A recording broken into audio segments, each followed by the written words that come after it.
isso inclui, sim, por que não, a possibilidade da restituição das sanções ao Alexandre de Moraes. Eu tenho dito que, com todas as letras, Carlos, não é que parece que querem matá-lo.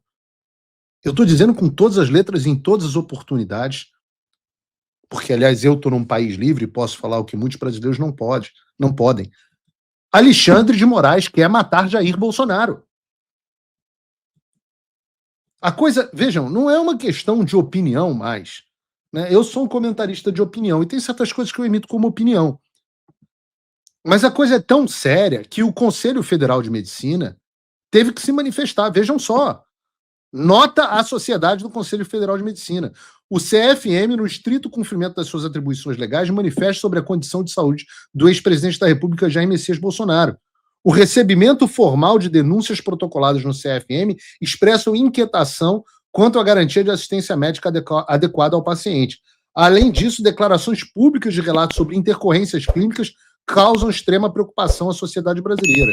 Os relatos de crises agudas de características diversas, episódios de trauma decorrentes de queda, o histórico clínico de alta complexidade, suscetíveis intervenções cirúrgicas abdominais, soluções intratáveis e outras comorbidades em paciente idoso demandam um protocolo de monitoramento contínuo e imediato, em que se deve ser assegurada assistência médica com múltiplas especialidades pelo Estado brasileiro, inclusive em situações de urgência e emergência. Continua o CFM. O CFM reafirma que a autonomia do médico assistente deve ser soberana na determinação da conduta terapêutica, não podendo sofrer influência de qualquer natureza por possuir presunção da verdade. Em obediência ao disciplinado em lei e ao Código de Processo Ético Profissional, o CFM determinou ao Conselho Regional de Medicina do Distrito Federal a imediata instauração de sindicância para apuração dos fatos. Brasília, 7 de janeiro de 2026. Ou seja, haverá uma sindicância para apurar a tortura que vem sofrendo o presidente Jair Bolsonaro. E eu disse agora há pouco que há um constrangimento da sociedade brasileira em ver, e o Carlos disse também, em ver o Alexandre torturando o Bolsonaro. Mas é claro que isso não vale para psicopatas. Psicopatas não têm capacidade empática por definição. Portanto, estão felizes, estão fazendo piadas. E eu não estou falando isso, psicopatia ou problemas mentais, como figura de linguagem. É um diagnóstico clínico. Pessoas que fazem piadas com gente idosa que se acidentou, pessoas idosas que se acidentaram, que tiveram traumatismo craniano, são pessoas que perderam a sua capacidade empática. E se vocês querem ver exemplos de como estas pessoas estão livres e leves e soltas, tentem não vomitar na tela. E eu peço perdão, porque ainda está perto da hora do almoço, então vocês ainda podem estar fazendo digestão. Tentem não vomitar vendo Daniela Lima comentar o caso. Sem graça. Não, vamos falar de Brasil. Vamos falar de Brasil. Vou voltar todo mundo aqui. Dona Carla, quem caiu da cama? Como assim? Quem caiu da cama e teve um traumatismo craniano leve? Olha eu pensando aqui. É que eu não sei. Da cama virou Pois é, Dani. Caiu da cama, virou eu demorei. Demorou para cair a ficha, mas, na verdade, até também demorou para o ex-presidente Jair Bolsonaro avisar que caiu da cama, né? Enfim, a gente mostrou aí nas reportagens do UOL. Eu não sei como alguém... É difícil colocar em palavras. Né? Eu sou um profissional das palavras, eu não sei o que dizer. Que coisa miserável, coisa triste, que podridão humana. Uma pessoa dessas falando em público, num veículo, chamando outros comentaristas. Quem foi o idoso que teve um traumatismo craniano leve? KKK.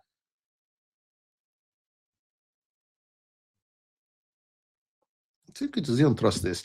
O Flávio disse ontem aqui na entrevista que a expectativa dele é que ele não tem, na verdade, que expectativa de que o Alexandre faça alguma coisa.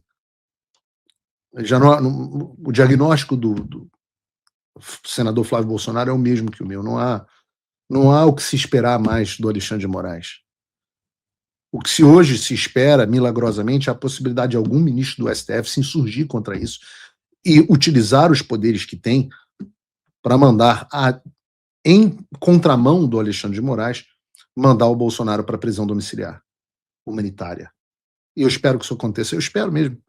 Eu meio que torço para que ainda haja algum homem de valor e não um homem de preço, né? Homem de preço a gente tem, homem de 129 milhões e outros.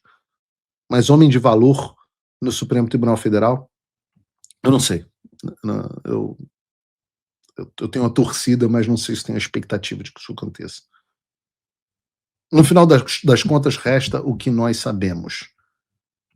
E nós sabemos disso. Alexandre de Moraes, além de corrupto, é um violador de direitos humanos. Quando os Estados Unidos da América retiraram as sanções, e nós vamos voltar a esse assunto mais tarde, eles deixaram claro que a revogação não era uma revisão do que havia sido da classificação, era uma revogação por conta do interesse da política externa americana naquele momento. Nunca se falou que houve um erro ou que o Alexandre de Moraes não era um violador de direitos humanos. E eu digo a vocês, eu olho para vocês agora e digo a vocês que no que depender de mim, eu vou continuar trabalhando incessantemente. Não só para que o Alexandre de Moraes seja sancionado, para que ele seja removido do poder e preso. Paulo, é possível que as sanções Magnitsky sejam reinstituídas ao Alexandre de Moraes? É extremamente possível. Certamente não é fácil, mas também não era fácil que ele fosse sancionado. E a gente vai continuar fazendo de tudo para que isso aconteça.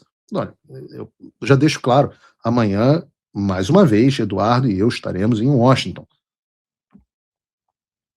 em reuniões em busca de uma política externa americana mais favorável ao Brasil. Não tem jogo perdido. Ah, meu Deus, tomamos como é que eu posso chamar isso? Um contratempo forte? Tomamos. De fato, foi um contratempo forte. De fato, não era algo que nós esperávamos, planejávamos ou queríamos. Mas a vida é assim, não tem jogo perdido, não tem mimimi, não tem essa de ficar chorando embaixo do lençol.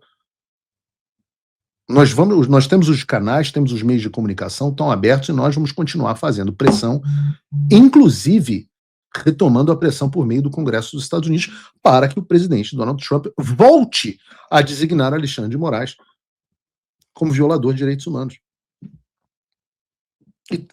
Então, hoje, toda a documentação está pronta.